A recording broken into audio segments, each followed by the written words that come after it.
Forgive me, Dr. Jacobs. Are you an MD? A PhD. A PhD? Yes, sir. In psychology? No, sir. Theology? No. Social work? I have a PhD in English literature. I'm asking because on your show, people call in for advice, and you go by the name Dr. Jacobs on your show, and I didn't know if maybe your listeners were confused by that and assumed you had advanced training in psychology, theology, or healthcare. I don't believe they are confused, no, sir. Good. I like your show.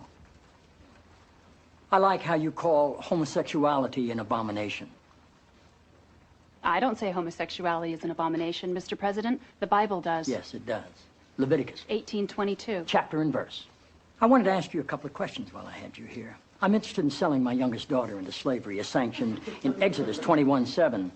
She's a Georgetown sophomore, speaks fluent Italian, always cleared the table when it was her turn. What would a good price for her be? While thinking about that, can I ask another? My chief of staff, Leo McGarry, insists on working on the Sabbath.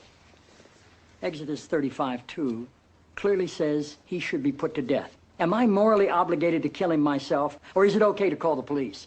Here's one that's really important, because we've got a lot of sports fans in this town. Touching the skin of a dead pig makes one unclean, Leviticus 11:7.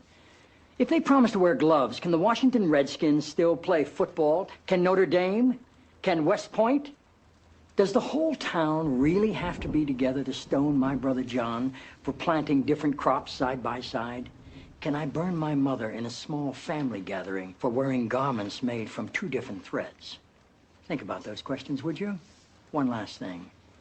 While you may be mistaking this for your monthly meeting of the ignorant tight-ass club, in this building when the president stands, nobody sits.